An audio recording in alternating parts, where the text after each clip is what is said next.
Hi friends, welcome to Kitchen Guru. நாம இன்னைக்கு மருத்துவ குணம் வாய்ந்த பீட்ரூட் கீரையை வச்சு கூட்டு எப்படி செய்யறதுன்னு பார்க்க போறோம். இந்த பீட்ரூட் கீரையில விட்டமின் ஏ, புரதச்சத்து அதிகமாவே இருக்கு. வாங்க இப்ப இந்த அற்புதமான கூட்டை எப்படி செய்யறதுன்னு பார்க்கலாம். இங்க பாருங்க, பீட்ரூட் கீரையோட இருக்கு. நம்ம பீட்ரூட் தான் சமைச்சு சாப்பிட்டுருக்கோம். இன்னைக்கு நம்ம பீட்ரூட் கீரையை எப்படி கூட்டு வைக்கிறதுன்னு பார்க்க போறோம். பீட்ரூட் கீரையை ஆஞ்சி எப்படி சுத்தம் பண்ணுறதுன்னு முதல்ல பார்க்கலாம். நம்ம முதல்ல பீட்ரூட்லேருந்து கீரை எடுத்துடலாம்.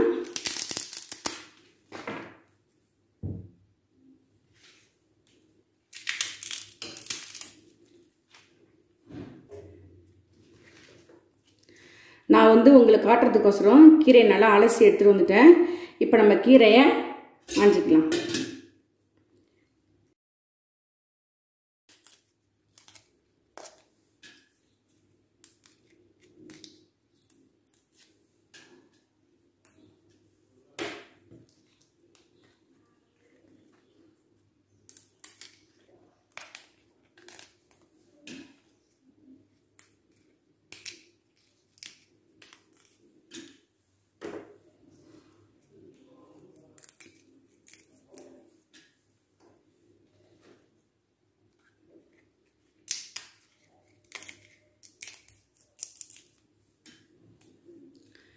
இந்த நடு நரம்பை ஃபுல்லாக விட்டுட்டு நம்ம கீரை மட்டும்தான் எடுக்கணும்.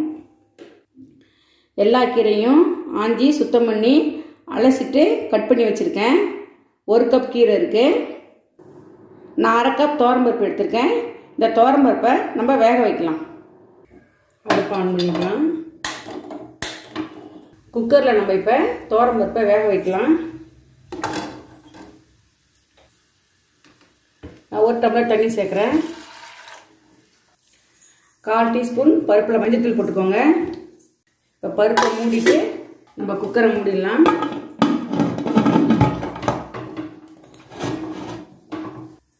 ஸ்டீம் வரட்டும், நம்ம விசில் போட்டுக்கலாம். ஸ்டீம் வந்துடுச்சு, நம்ம இப்போ வெயிட் போட்டுடலாம். 4 விசில் வரட்டும். பருப்பு ரொம்ப குழைவாக இருக்கக்கூடாது. 4 விசில் வந்ததும் அடுப்பை ஆஃப் பண்ணிடலாம். 4 விசில் வந்துருச்சு. இப்போ நம்ம அடுப்பை ஆஃப் பண்ணிக்கலாம். அடுப்பை ஆன் பண்ணிக்கலாம். நான் 1 டம்ளர் தண்ணி ஊற்றுறேன். இன்னொரு 1/2 டம்ளர் தண்ணி ஊற்றுறேன். மொத்தம் 1.5 டம்ளர் தண்ணி ஊற்றிருக்கோம். நம்ம பருப்பில் மஞ்சத்தூள் சேர்த்துருக்கோம். ஒரு 1/2 டீஸ்பூன் மஞ்சத்தூள், 2 டீஸ்பூன் உப்பு. உப்பு நம்ம கம்மியாகவே போட்டுக்கலாம். நம்ம டேஸ்ட் பார்த்துட்டு உப்பு வேணா சேர்த்துக்கலாம். கீரை கொஞ்சம் உப்பு தாங்காது, அதனால் கம்மியாகவே போட்டுக்கலாம். 2 டேபிள் ஸ்பூன் மிளகாய்த்தூள். கூட்டுக்கு வெங்காயம் சேர்த்தா ரொம்ப டேஸ்ட்டாக இருக்கும். நான் 2 பெரிய வெங்காயம் மீடியம் சைஸு பொடியாக கட் பண்ணி வச்சுருக்கேன். வெங்காயம் சேர்த்தோம்னா கூட்டு கலர் மாறாமல் இருக்கும்னு சொல்லுவாங்க. டேஸ்ட்டாகவும் இருக்கும், அதனால் வெங்காயம் சேர்த்துருக்கேன்.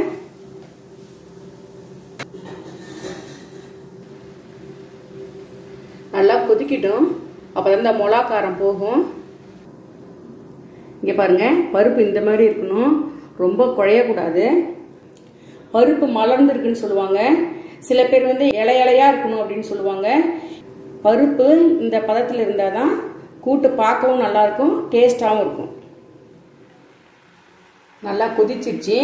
நல்லா கொதிச்சு கொஞ்சம் குறைஞ்சிருக்கு பாருங்கள். நல்லா கொதிச்சிடுச்சு. இப்போ நம்ம கீரையை சேர்த்துடலாம்.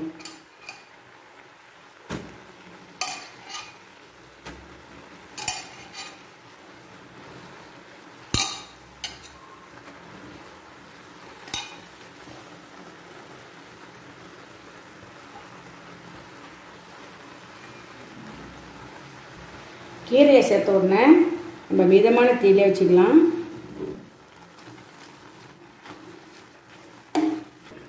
கீரையை எப்பவும் மூடி வேக வைக்கக்கூடாது, கூட்டு கலர் மாறிடும்.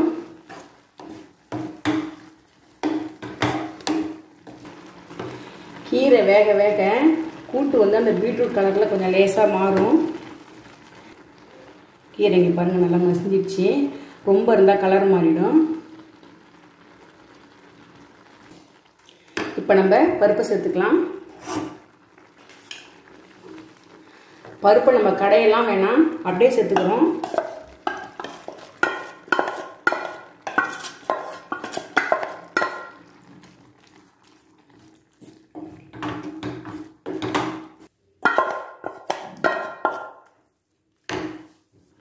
இந்த ஸ்டேஜில் 1/2 டேபிள் ஸ்பூன் அரிசி மாவு நான் எடுத்திருக்கேன். நீங்கள் அரிசி மாவு இருந்தால் எடுத்துக்கோங்க, இல்லைனா கார்ன்ஃப்ளவர் மாவு இருந்தாலும் எடுத்துக்கோங்க. இதை நம்ம கொஞ்சோண்டு தண்ணி விட்டு கரைச்சிக்கலாம். கரைச்ச மாவை நம்ம கூட்டில் சேர்த்துடலாம்.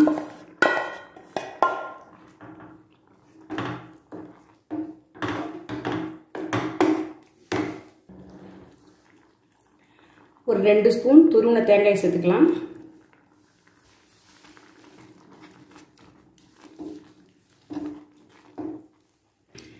தேங்காய் சேர்த்த பிறகு ரொம்ப அடுப்பில் கீரை இருக்க வேணாம், நம்ம இப்போ இறக்கிடலாம்.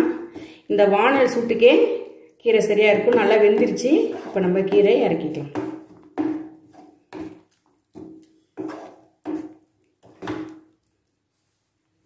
இப்போ நம்ம கூட்டுக்கு தாளிச்சிக்கலாம். வானல் சூடு எடுத்தோம். 2 ஸ்பூன் எண்ணெய் ஊற்றிக்கலாம். இதை தாளிக்கிற வடம் நான் 2 எடுத்திருக்கேன்.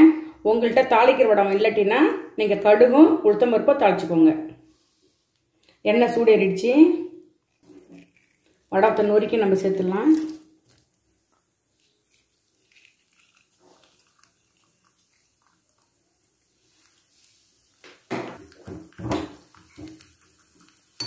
வடகம் நல்லா பொரியட்டும்.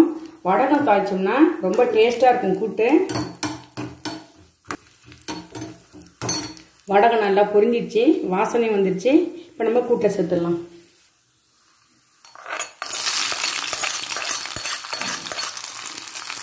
பீட்ரூட் கீரையில் கூட்டு எப்படி செய்யறதுன்னு இப்போ பார்த்துருப்பீங்க.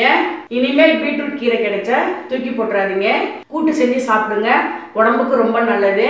இந்த பீட்ரூட் கீரை கூட்டை சூடான சாதத்தில் நெய் போட்டு பிசைஞ்சு சாப்பிட்டா ரொம்ப டேஸ்ட்டாக இருக்கும். கண்டிப்பாக உங்கள் வீட்டில் நீங்கள் ட்ரை பண்ணி பாருங்கள். இந்த வீடியோ பிடிச்சிருந்ததுன்னா லைக் பண்ணுங்கள், ஷேர் பண்ணுங்கள், கமெண்ட் பண்ணுங்கள். இது வரைக்கும் நம்ம சேனலை சப்ஸ்கிரைப் பண்ணாதவங்க மறக்காமல் சப்ஸ்கிரைப் பண்ணிக்கோங்க. தேங்க்யூ.